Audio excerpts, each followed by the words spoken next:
online privacy with NordVPN.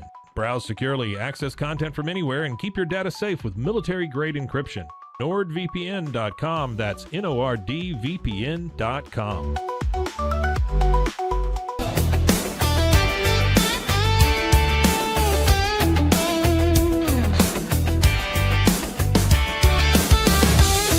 It's not just a glove, it's a 44 Pro. Crafted with dedication, made for performance, and built to last. Get your custom glove today at 44pro.com and experience the 44 Pro difference. That's 44pro.com, 44 Pro.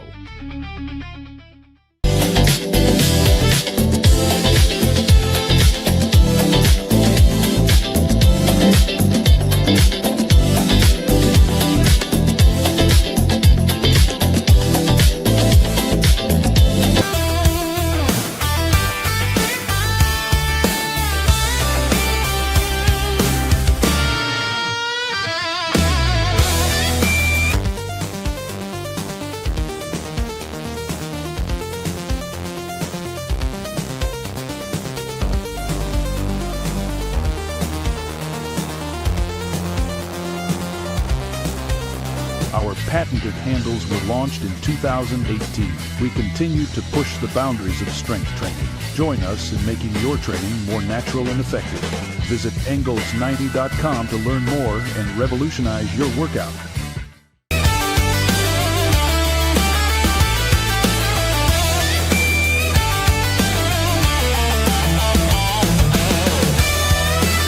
Looking for tickets to the hottest shows, games, and events? Ticket Liquidator is your one-stop shop for great prices, no hassles, and guaranteed tickets. Whether it's sports, theater, or concert, for the best seats at the biggest events, start with Ticket Liquidator today at TicketLiquidator.com. Ticket Liquidator.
Introducing Bark in the Belly Premium Dog Food.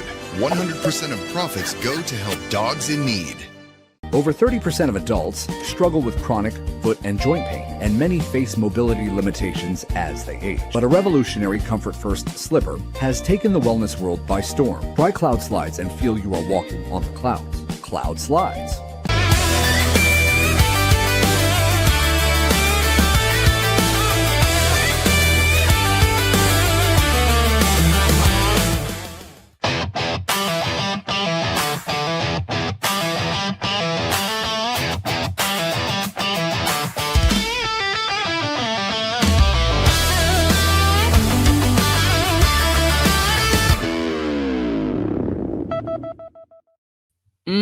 Welcome on in to another episode of the Wicked Boston Show here on Rogue Media Network. I'm your host, Cam Stuart. Zach Burke, keeping us on the air for Behind the Glass 5 damn days a week, live on YouTube and wherever you get your podcasts as well. It's been a week of winning in Boston, which we're not too familiar with, based on the last couple of weeks.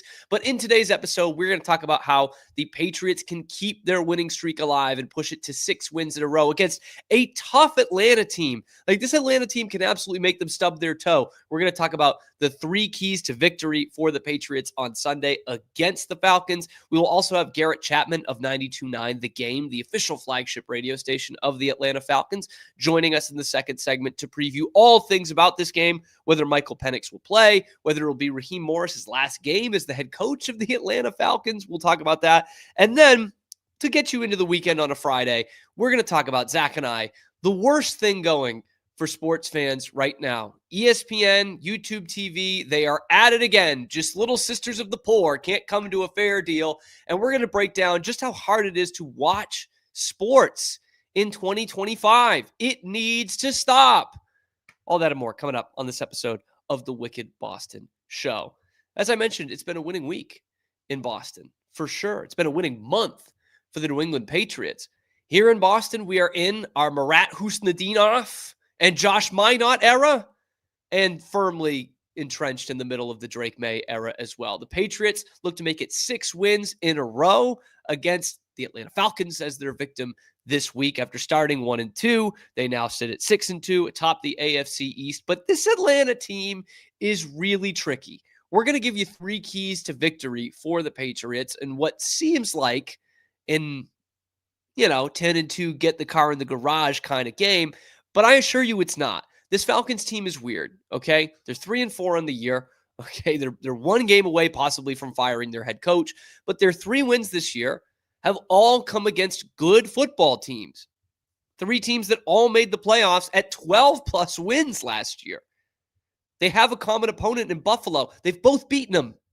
They've both beaten Buffalo. The Patriots have also beaten Carolina, who shut out the Falcons 30-0 earlier this year. So you see what I mean? It's been a weird season. They got crushed by Miami at home on Sunday. Miami, one of the worst teams in the league, but no Michael Penix in that game. We're still waiting to hear back if he is going to play. So all that to say, this is not just an easy 10-2, get the car in the garage kind of game for the Patriots, especially when you're looking ahead to Tampa Bay. So here are your 3 keys to victory for the Patriots this week.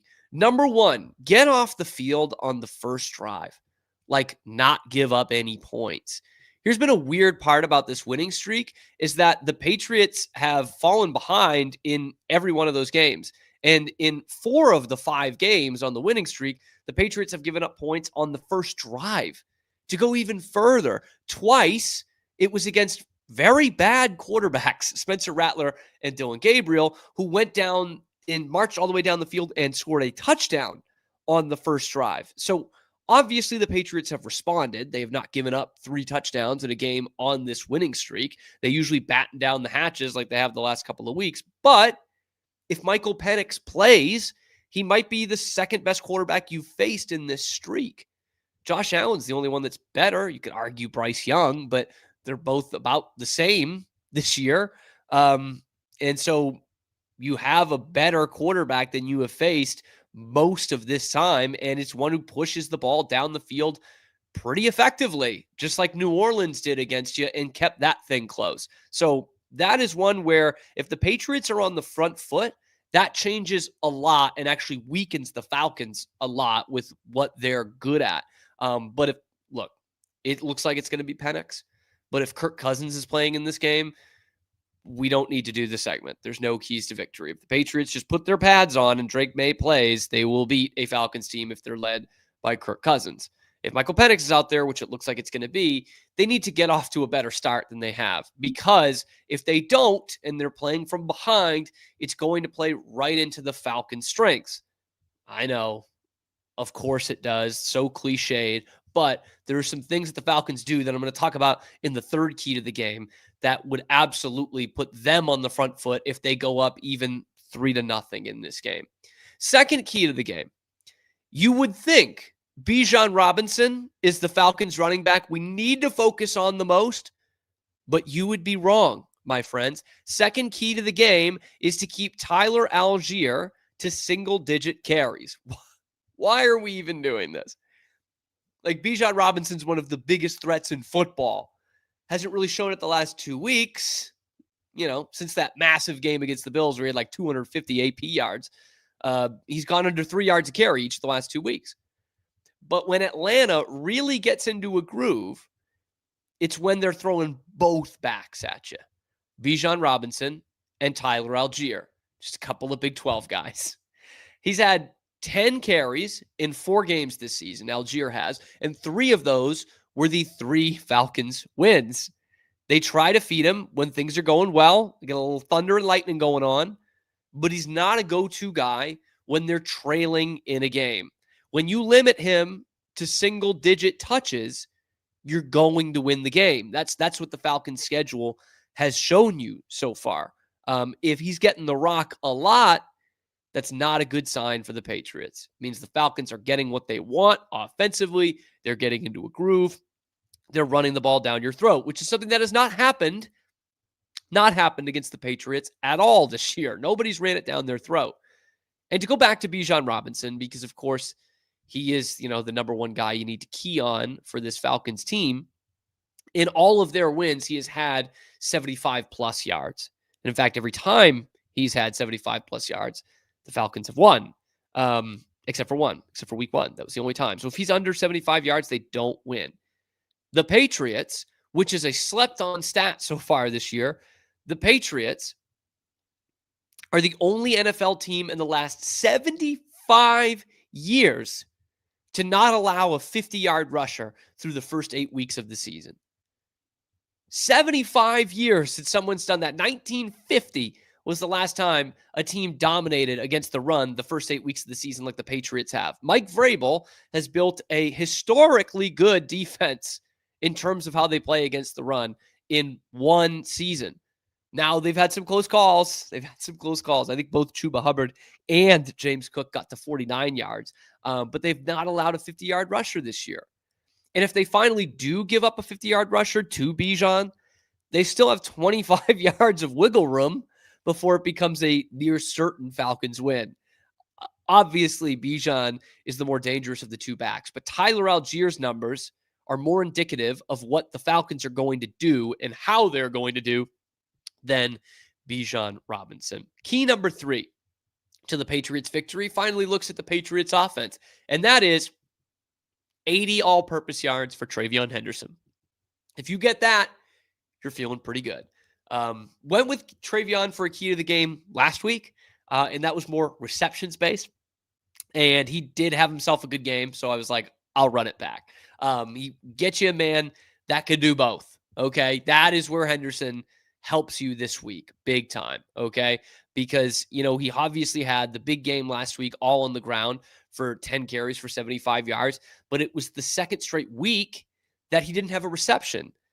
And that needs to change. That's where he can be dangerous for you this week. And we've talked about the Jekyll and Hyde nature of this Falcons team, but, we talked about Cleveland last week and how stout that defense is. The Falcons have the best passing defense in the NFL this year. And for the second week in a row, I think that becomes a legit test for Drake Maye.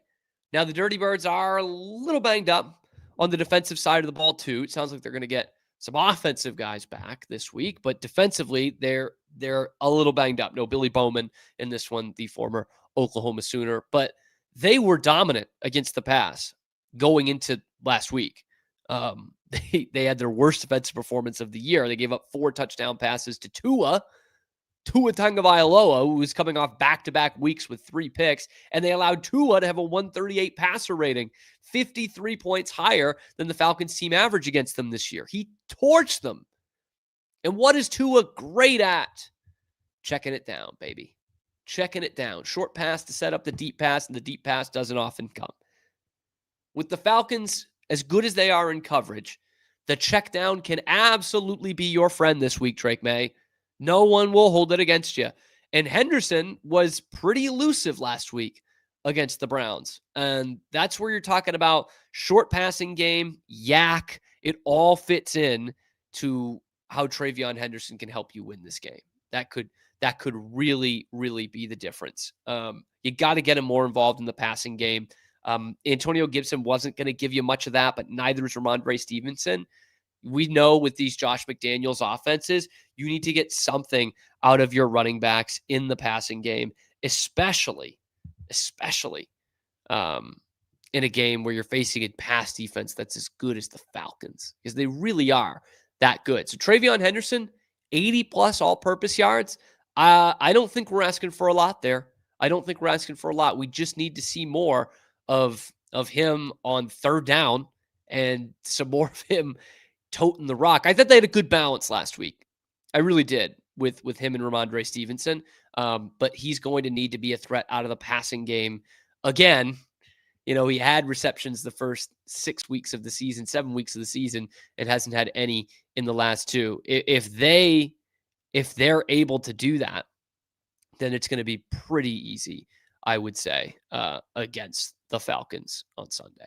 But that's it. Those are my 3 keys to the game for the Patriots against the Falcons, 1 o'clock Sunday at Gillette Stadium. Let me know what yours are in the comment section below. Be sure to like the video, subscribe to the channel. We come at you every weekday live, noon Eastern time, then available wherever you get your podcasts as well. And I want to see some score predictions. If you got some score predictions, let's see it in the comment section below. Patriots, Falcons, can they make it 6 wins in a row?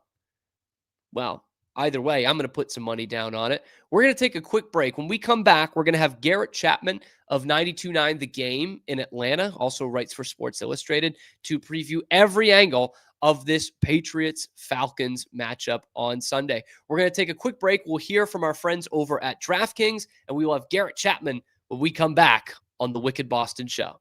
NFL fans, what's your favorite touchdown? For me, it's the next one. Because with DraftKings Sportsbook, an official sports betting partner of the NFL, every touchdown could bring you closer to cashing in. From first touchdown scorer to anytime TD props, or the thrill of live in-game betting, every snap is loaded with opportunity. Lines and odds subject to change. Here's the best part. New customers bet just $5, and if your bet wins, you'll get $300 in bonus bets instantly. Your team hitting pay dirt pays out to you. Download the DraftKings Sportsbook app and use code CAMSHOW. That's code CAMSHOW for new customers to turn $5 into $300 in bonus bets if your bet wins. In partnership with DraftKings, the crown is yours.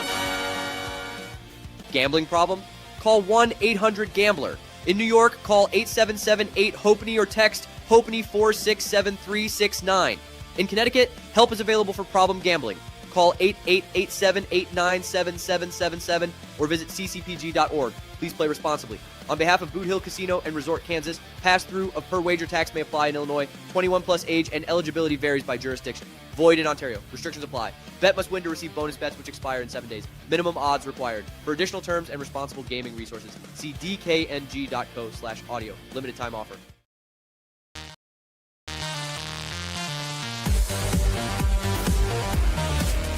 At 4U Health, we believe wellness and lab testing should be accessible, inclusive, and yes, fun. With our tech-powered at-home lab test, you save time and money while feeling your best. 4U Health. Visit 4uhealth.com today. With a focus on performance, design, and customer service, we're here to help you work smarter, not harder. Join us on our journey to simplify your world. Visit acasis.com today. That's ACASIS.com today. Apollo Neuro is a new kind of wearable that helps your body recover from stress, that helps you calm down and feel better. You sleep better, and you can get back to being yourself. Learn more at apolloneuro.com.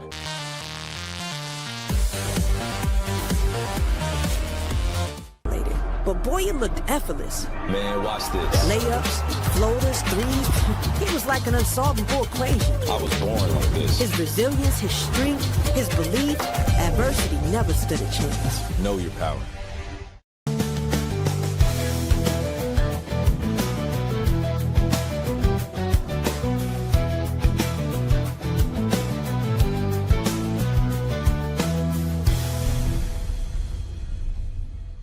Introducing Muck-Off's classic pink bike cleaner, powered by revolutionary nanotechnology that breaks down dirt and grime on a microscopic level while protecting your bike's delicate finish. us.muc-off.com. The U-Like Air 3, launched in 2023, ushers in a new era of sapphire ice cooling technology, offering nearly painless hair reduction in just 3 weeks. That's ULIKE.com. U-Like.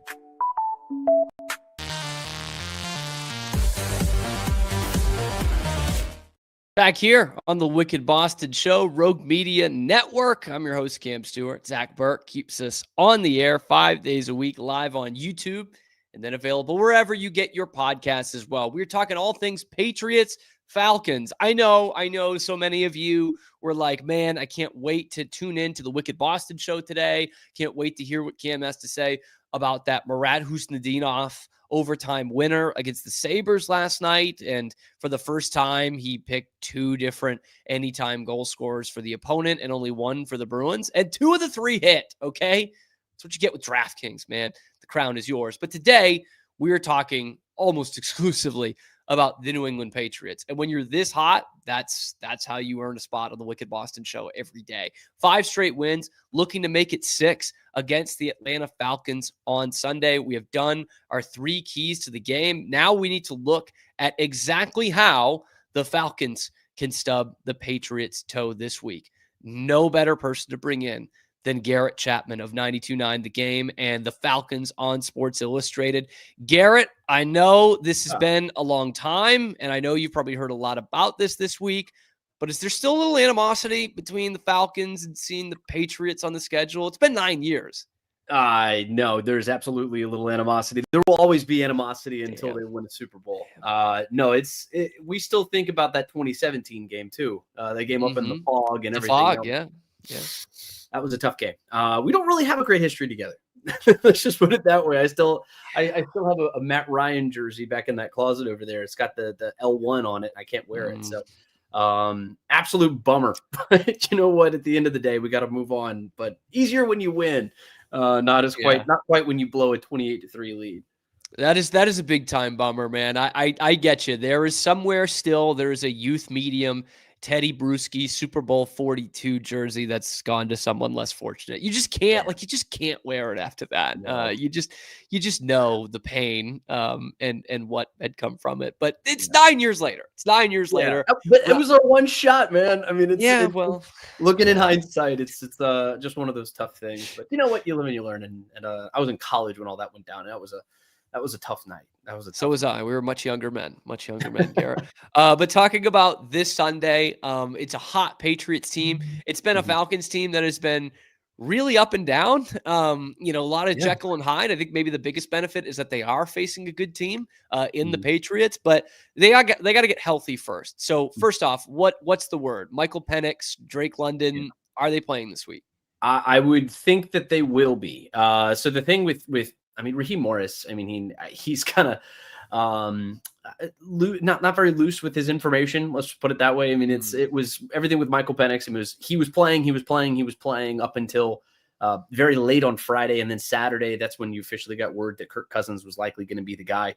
So it wasn't, and I don't think that they really had an inclination necessarily, but it's a bone bruise that he's dealing with in his knee, and that's just something that it hurts. It's really, really painful, and it was in his plant leg too. So that's where it gets kind of difficult there for him, and he didn't progress the way that they wanted him to. So far, so good this week. It looks like he should be still good to go when it comes to Sunday. But Drake London, he was also another one of those guys who jumps onto the injury report on Saturday. I know I was covering Georgia Tech football at the time, and I got a random text message from somebody saying, "Is Drake London's not playing? What's going on?" And I'm like, "Oh crap!" And that's kind of everything went off the rails at that point, and everything kind of went south. But no, this was it's an injury plagued team, and the injury report is pretty full.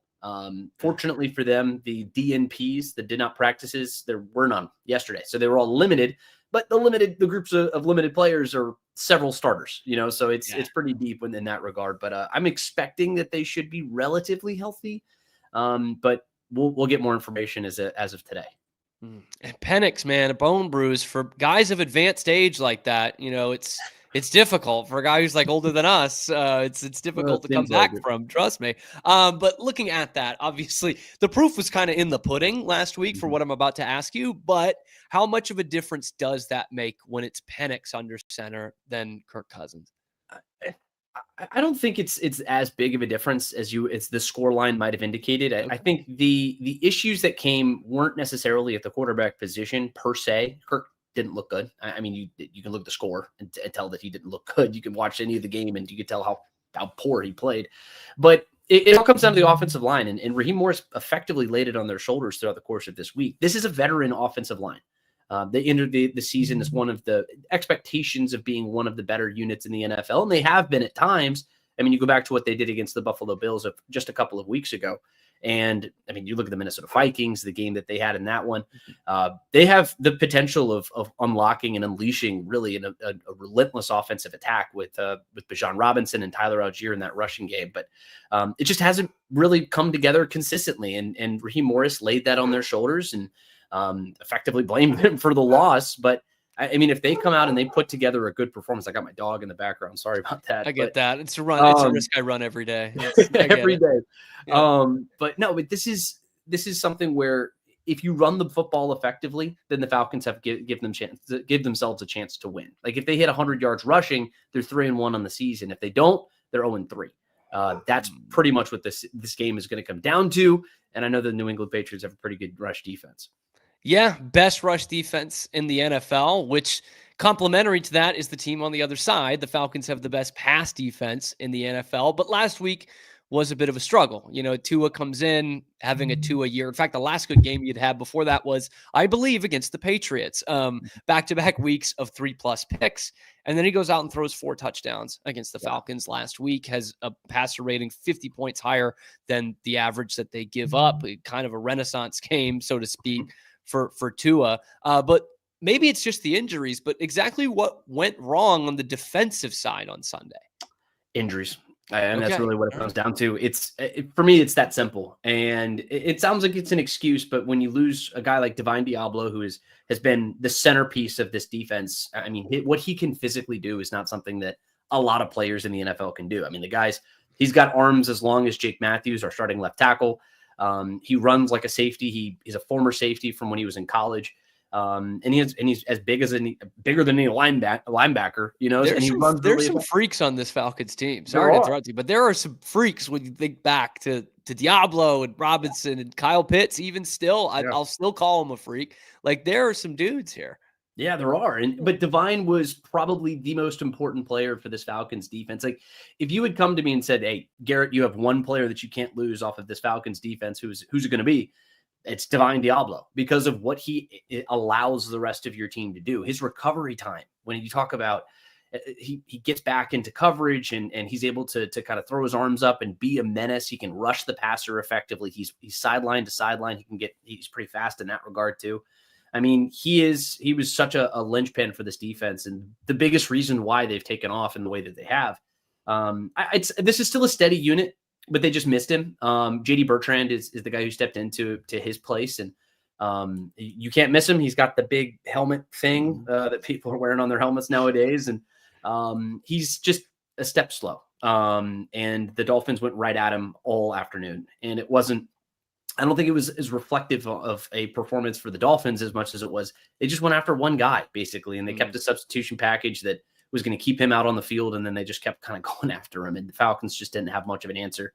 He's a reserve player, and he looked like it on Sunday. Talking with Garrett Chapman, he writes about the Falcons for Sports Illustrated. He's also on 92.9 The Game in Atlanta, where you can listen to the Falcons broadcasts every week. And looking at this game in particular on Sunday at Foxborough, 1 p.m. Eastern time, what is it that, we talk about there's certainly some things that this Falcons team does well. It's been an issue of putting it all together and an issue with health. But what is there this week, whether it's a matchup or just a facet of the game, where you think the Falcons are actually favored and can get after the Patriots? I think it depends on the health of the team, but I do think that the pass rush is actually something. Ironically, for the first time, I think in my lifetime, the Falcons have a pass rush. Drake Maye gets sacked a lot. He gets hit. And I think some of that is just he's a young quarterback. He likes to use his legs, and he's going to get out and move. And some teams are just going to be able to take advantage of that. But Jeff Ulbricht's a really sharp mind. He's been sending some very unique blitz packages. He's got his Brian Flores going here.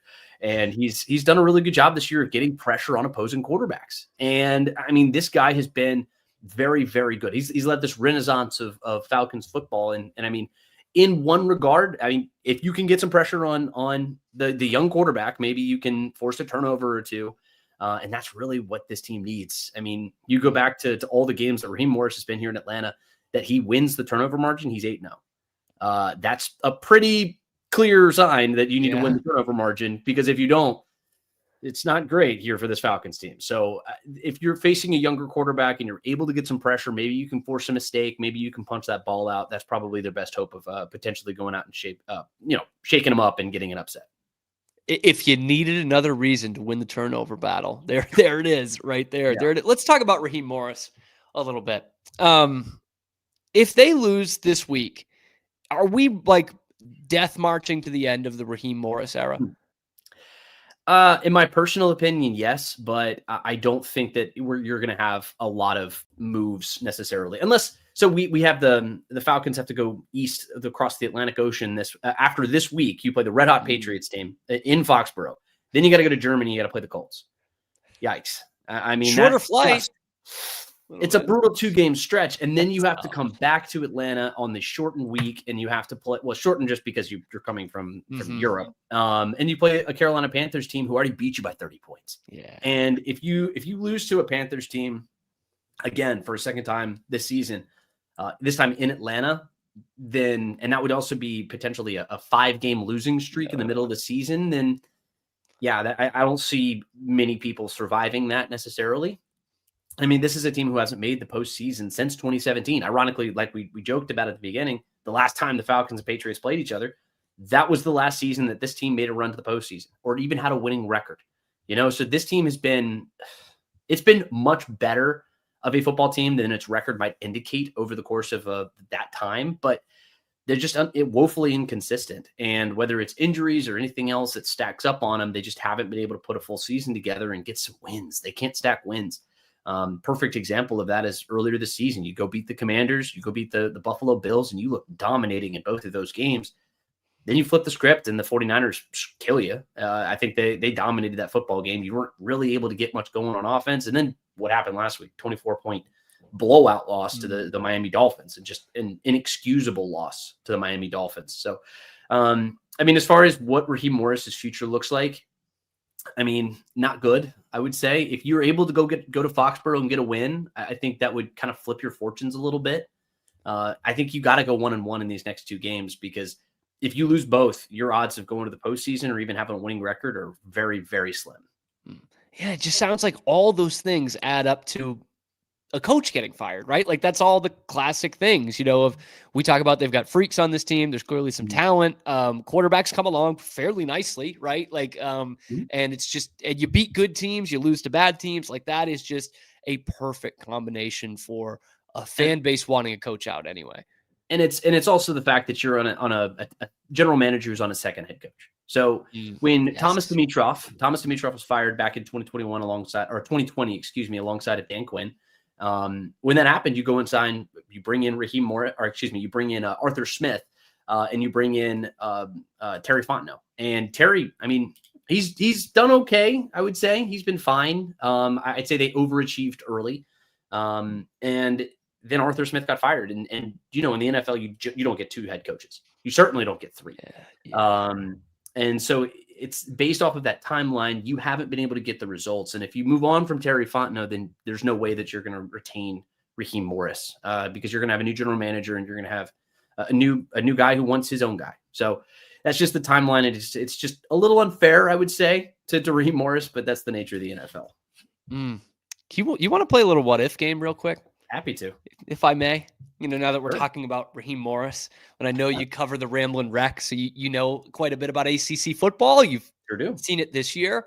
If we went back in the time machine to early 2024 and look at the other coach that got a couple of interviews for the Atlanta Falcons, how different would we be now if Bill Belichick was the Falcons coach instead of Raheem Morris?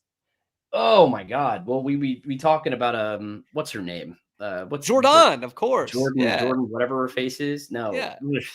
That'd be the Chick-fil-A in the stadium be open on Sundays. Demand it. Yeah.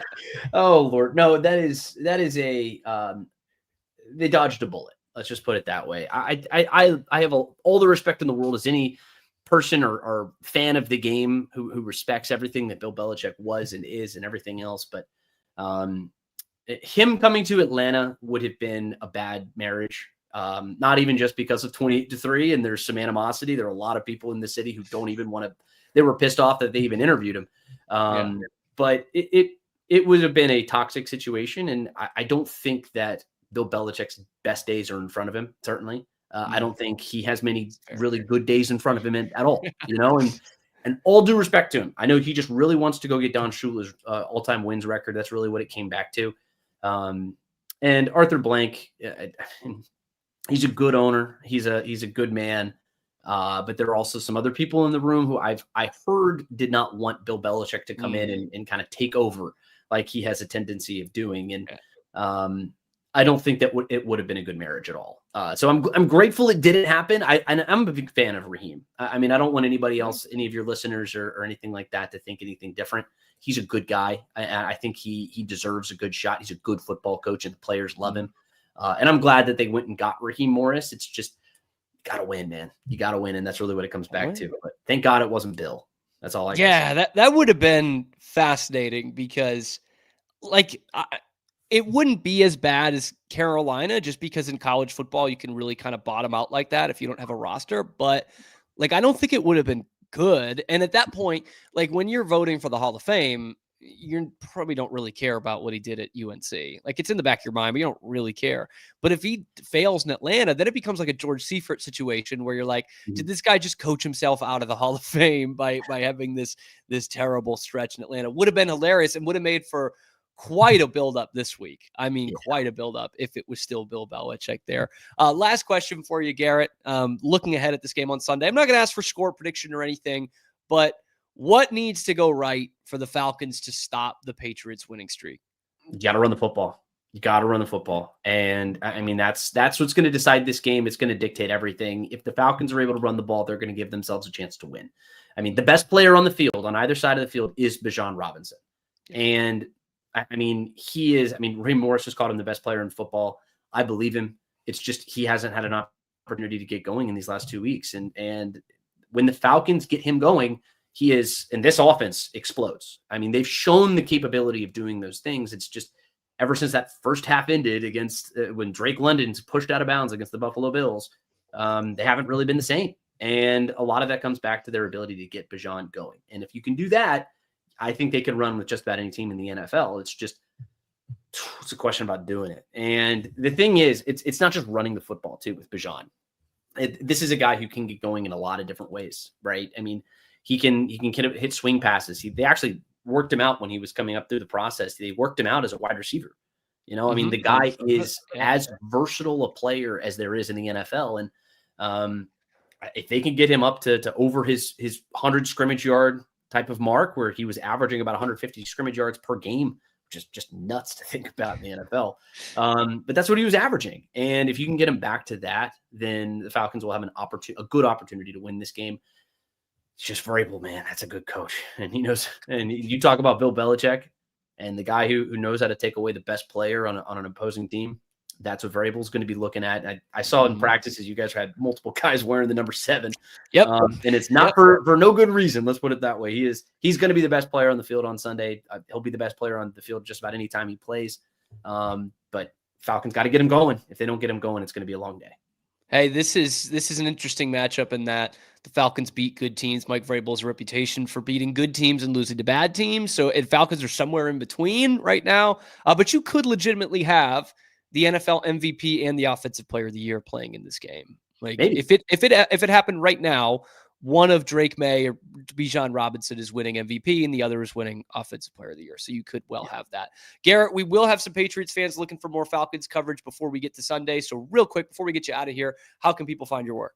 Yeah, just give me a follow at GChatPTL. That's the best place to stay up to date on everything that we got coming out. We got a couple stories coming out here. I was just working on one earlier this afternoon. So we got something coming out that I think Patriots fans will be interested in. Plus, it's going to be a good game.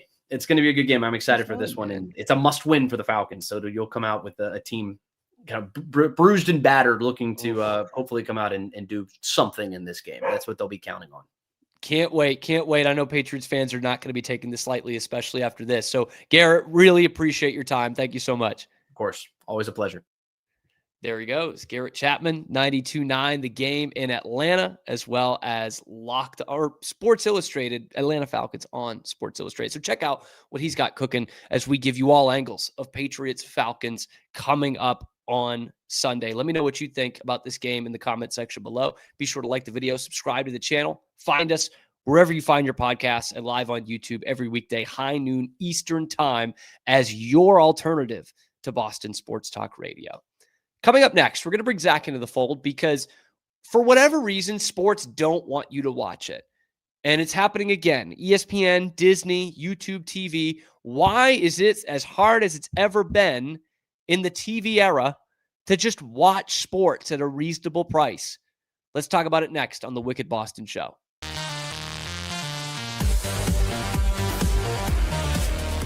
Experience the perfect blend of exquisite craftsmanship and life-changing technology with Gevi.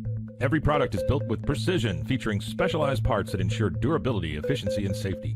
Upgrade your everyday with Gevi. Visit us at gevi.com to discover more. A journey into new thoughts, new cultures, new adventures. So what are you waiting for? Start your journey with Babbel now. Go to babbel.com or download the app. Overwhelmed by your inbox? Clean Email is here to help. Organize, clean, and manage your emails with powerful automation tools. Say goodbye to spam and clutter and enjoy a stress-free inbox. Try Clean Email today at cleanemail.com.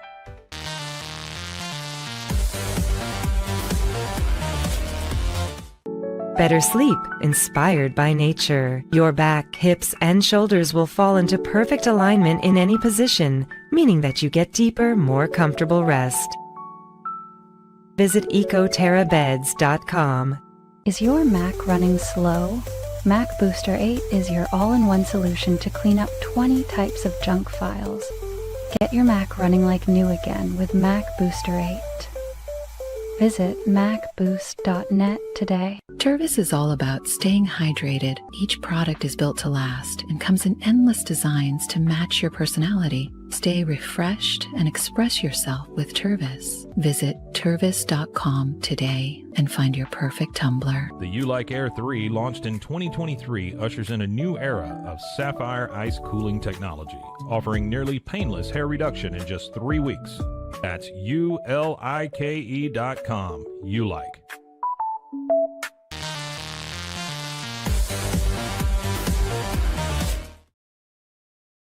Back here on the Wicked Boston Show, last segment to bring you into the weekend on this Halloween. I don't think we've acknowledged that it's Halloween.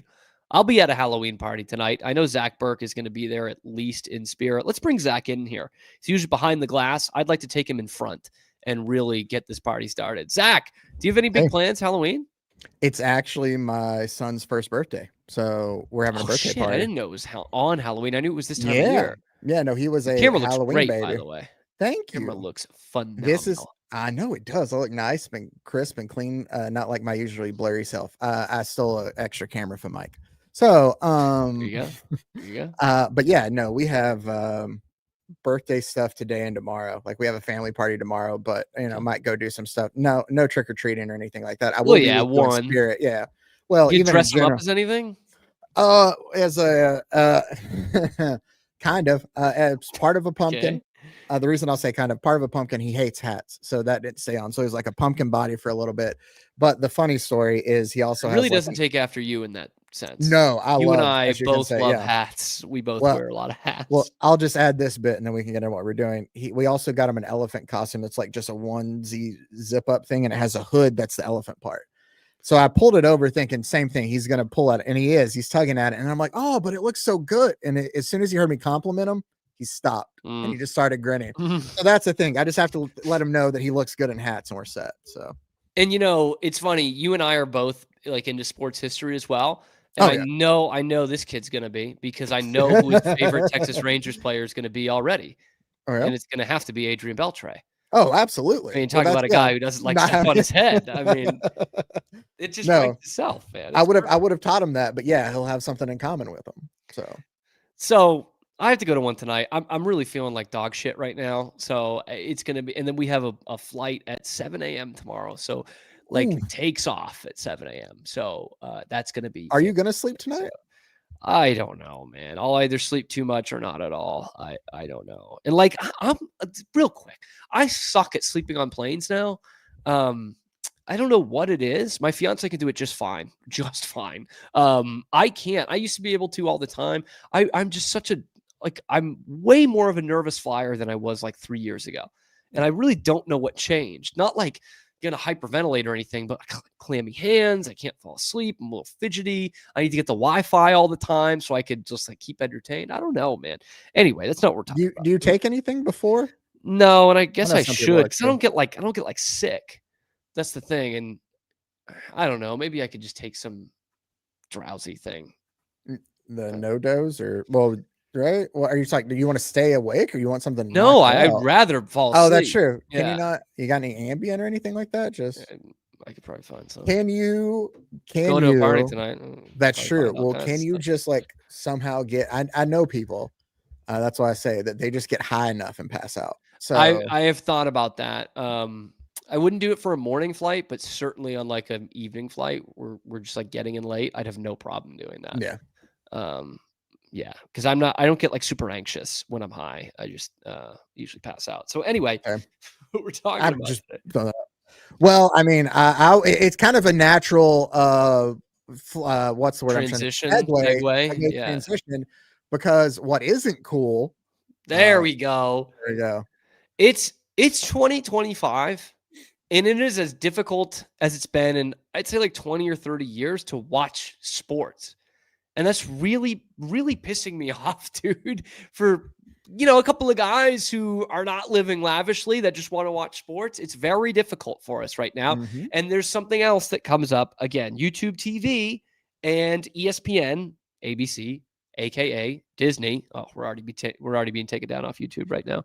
YouTube TV and them are breaking up again. They're doing this thing where they're that couple, that breaks up. It does seem to happen a lot. Yeah. Like, it sucks, man. And it was DirecTV and ESPN last year. It's just like, it's a pissing contest. And the only people that lose are us.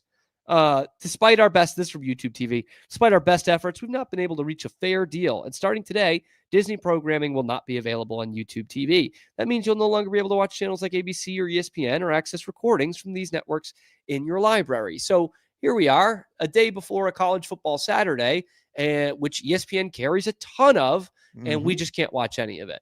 You can watch your Sunday football, but on Monday night, sorry, you're shit out of luck if you want to watch it on YouTube TV. And here's what I get to, Zach. Mm-hmm. Like, I am not the average sports fan.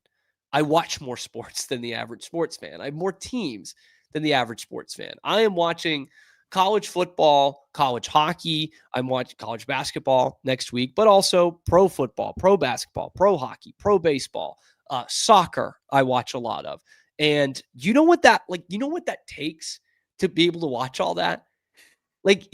Genuinely. Okay, so I pay for YouTube. A lot of money? I have YouTube TV. All right, I do. It's almost $100 a month now. Okay.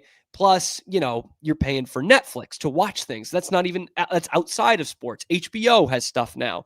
You're paying $15 a month for that. You're paying $10 a month for me for Peacock, because that's where you watch Premier League games. But if I want to watch Liverpool play in the Champions League or the FA Cup or the League Cup, then I have to buy Paramount Plus, which is another $10 a month. Talking about independent of all of that, I can't watch the Red Sox or the Bruins unless I buy Nessun, which is $30 a month. And so, you have YouTube TV with all your local channels, except for your regional sports network. And for this weekend, it's except for the regional sports network and except for the worldwide leader in sports. It's fucking bullshit, man. How much it costs me just to watch my sports teams every month. And by the way, cable's still not much better. Cable's still $150 a month, easy. And that doesn't even guarantee that you're getting these premium channels and all this bullshit. Netflix, I wrote Netflix off, but if you want to watch Christmas Day NFL, you have to watch it on Netflix. So I have thought, sorry, good. I'll wait till later. Yeah. This has to burst at some point, right? We can't just keep going on like this. No, that's the thing, is it's to the point of where it was, oh, I have to have 2 different services to watch it. Then I have to have 3 different services. And it just balloons into, as you explained it there, of how many different things you have to have just to watch a full season of one sport. Yeah. Like I watch nothing on Peacock, by the way. Nothing on Peacock. I watch more now. Premier League football and NBA. They have NBA this year too. That's right, because NBC has it. This is like we're adding new shit every week. Exactly. So like I was sitting there last night trying to figure out what to watch, and like I've done this during the week with Mike too. Of like I'll be like, oh, I have like sometimes it'll be like, oh, I have Peacock. I get NBA now, and like that's a pleasant surprise. But like I am a fan of a team for the most part that unless I have League Pass. And sometimes, even because we live in the state and blackout restrictions, like I'm not going to be able to watch the Rockets play. Or I think it's like Space City, by the way. Exactly. Oh, 3 hours away, and you can't watch it. Or you can't watch. Like I kind of get the Mavericks in a bit too, but like the Spurs are kind of far enough away too that they shouldn't be in that. But anyway, that's with the NBA. But it's one of those things. Like you're right. Like you talked about, huh? Yeah. Mike brings up why sometimes you can get the Rockets and not the Spurs and Waco, which I do get. It is, that's the thing. The NBA is very all over the place with it. But like you brought up Nesson, if I wanted to watch the Rockets by itself, I think they have like a Space City is what it's called or something like that. Or the Rangers this year, when they couldn't find somebody to have their game rights, they created their own. Like that's the thing. I used to be frustrated with, okay, it would have to be on like Fox Sports of where if I wanted to watch that, but at least I knew that's what I got to do. I got to bite the bullet and do it. It wasn't, oh, I have to bite the bullet and get Fox Sports for 40 games. And then I got to make sure to get the MLB for these other 40 games. And then I get 20 games to piecemeal together a whole season. All they've done is, and plus all these services are price hiking too. It keeps going up and going up. So to watch sports went from, I remember when I was a kid, not to sound old, and granted it is mainly just 3 channels, but you had college football all day long on Saturdays on all of those. Sure, there were some games on ESPN. You just get around to it. So if I needed to, I bought ESPN, but that's it. Maybe the Fox affiliate. Now I shouldn't be able, or it shouldn't be where I pay $100 to get it all. And then one weekend, it's just absolutely taken away from me. And even more recently than that, like when I was growing up in the kind of DirecTV 1,000 channels era, like you could just get these packages and they'd be, $10, $15 a month. They were too much. We didn't want to do it, but you add it onto your cable and you got all the leagues that you bought. And so now all of a sudden you could do that for, if we're going back in time, that's $40 a month if you want to watch all the out of market games. Like that's not that difficult. NFL Sunday Ticket gets added on top of that with YouTube TV. And the other thing that really pisses me off, Zach, and why I say it's not just like TV fans getting screwed, all fans are getting screwed, because in the context of this and the backdrop of all of this is the fact that getting to a game is more expensive than ever. The ticket prices are out of control. It's all third market, secondary market, third party ticket vendors that buy it up and price gouge. So you have that. And when new stadiums are being built now, they're building them smaller. They don't want you to go to the game and watch them there. The Bills have like 10,000 less seats in their new stadium because they want it to be premium. And so that if you are going to come to the game, you're going to spend a lot of money and add to that game day revenue. But if you're not, you're going to be home watching on TV, which puts even more money in our pockets. So it's just, you are getting cornered, and they're almost trying to get you to not watch sports anymore. But they're trying to they're trying to make you poor to watch sports. And it just sucks, man. And sucks. There was a June Lee article. This is like 4 months or so ago. I think I saw it in the New York Times. That's right. I'm smart. I can read. June Lee. Yeah, I know. But he had a great point. 4 months ago, that would have been June. Oh, nice. But it was about the cost of everything. And I think I went and I looked to find it again. And he brought up, it was like $4,785. That's how much it costs to be a sports fan. And that was just talking about obviously like minimum levels, like how much it would cost to stream and all of this. And he brought up a great point of how, like, it starts off as like fandom as part of a community. Like you watch all together, and now all you're doing is separating that even more. That is a great point. It's what I was thinking of last night when I was watching that video about the stadiums, actually, of like, we're actively trying to make this less of a communal experience. And that sucks. Like that sucks. And obviously COVID did not help, right? You had 2 years where nobody gathered in sports bars to watch shit. So you're actively trying to make it less of a communal experience, and it puts more money in your pocket short term. And you're obviously always going to have money coming from it. I'm talking about like the owners and the streamers and those people. But there's just going to be a gradual loss of interest. Like there's going to be a generation that's half as interested as the one before, because you're not getting that connection, and you're not going to get that connection the longer this goes. And that's what is supposed to make sports better than everything. But no, and I'm with you. Like that's one of the things too, that when it wasn't spread out, so when you go, everybody could go and watch the same game. It was easier obtainable. Or if it was one of those things where it was simple enough, if it's not on network TV, it's on ESPN, then you can all gather somewhere and like, whoever has ESPN. But now there are plenty of times where it's like, hey, you want to watch something? Oh, do you have, no, I don't have Paramount. Oh, I don't have Paramount. Like there's so many streaming services that it's just the likelihood of one of your buddies having everything you need to watch it now is just like, you're right. They're just alienating being a sports fan. Do you know what is the one sports entity that does it correctly? There's one. Okay. Tell me. And it should be the NHL, because they have all their out-of-market games on ESPN Plus, which has its issues and conspiratorially gives you the wrong amount of time for ad breaks so that they can fit more ads in there and that you're behind the action. But the problem with that is if you're a Bruins fan and you live in Boston, well, then that's great that you can watch everybody else, but now you have to pay $30 a month to watch the Bruins. The only sports entity that gets it right is March Madness. It's the only one. That is, they have a free app that you can follow everything on and stream on. You can watch the games on it. It's free. I download it every March 16th or so, and I get rid of it by the time the Final Four comes around, and you can watch and get connected to everything for free just through that, or with a cable subscription, which everybody has kind of a cable password, right? But I think that's what it is. But you don't have to do an extra streaming service. There's no duo authentication. Like you just get in there, you hit type, you get you get a free trial. Absolutely. Like if you don't have one of those, that's what I was going to say is you can actually watch, because I did those last one, like 2-3 hours worth of games. And then they're finally like, hey, just sign into like your local cable provider. And I found it was super simple. Like I didn't even have True TV, but I could still watch the games on there. Yes. It's the only one that does it right. The only one that you don't have to download a second thing. That's the best part about it. That's the thing. You don't have to download a second one. And here I'm one of the suckers who has YouTube TV, so I could do quad box. And I have the ESPN app because Baylor might be on ESPN Plus, and then it's exclusive to that. And it's just a crock of shit, man. It really sucks for the fan. But anyway, Zach, thanks for coming on, man. I appreciate it. Thanks for having me, buddy. I hope happy birthday to the young man. Thank you. I'll let him know. I hope the Halloween party goes well tonight and you find a way to sleep. Thank you. I'm dressing up as a Hanson brother from Slapshot. So. Oh, we talked about Slapshot earlier. Really? Yeah, Mike brought it up. I still need to see it. Greatest comedy movie ever, Mike. Slapshot. I just think it's perfect. So. Thank you, sir.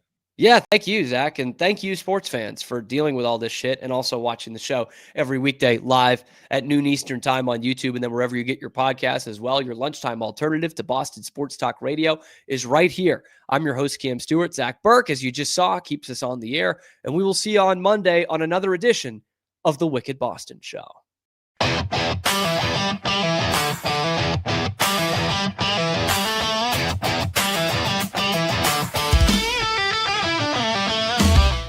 Relax with Hemp Delicious. Organically grown hemp, massively blended with delicious organic herbs, responsibly sourced for their holistic benefits. Each sip offers calming, antioxidant-rich wellness. Brewed just for you. Sip the calm with Hemp Delicious.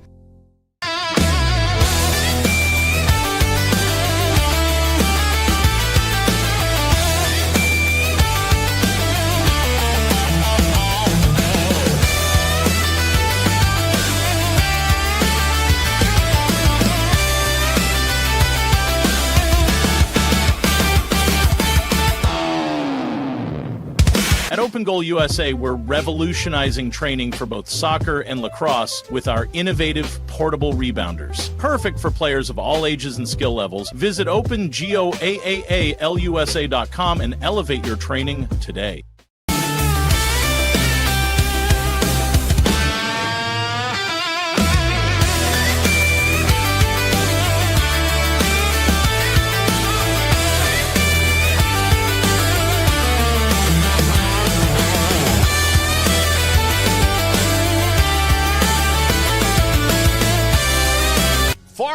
offers natural treats and chews made with quality products that support family farm, regenerative agriculture, and humane farming practices. Give your dog the best with wholesome, organic ingredients that promote health and happiness. Shop now at farmhounds.com.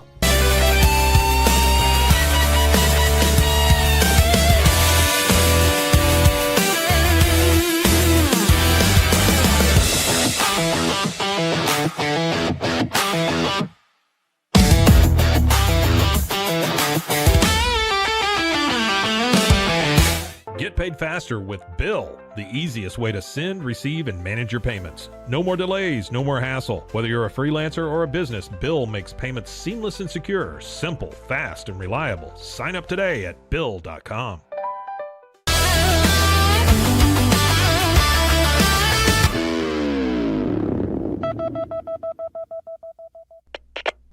We are Rogue Media Sports.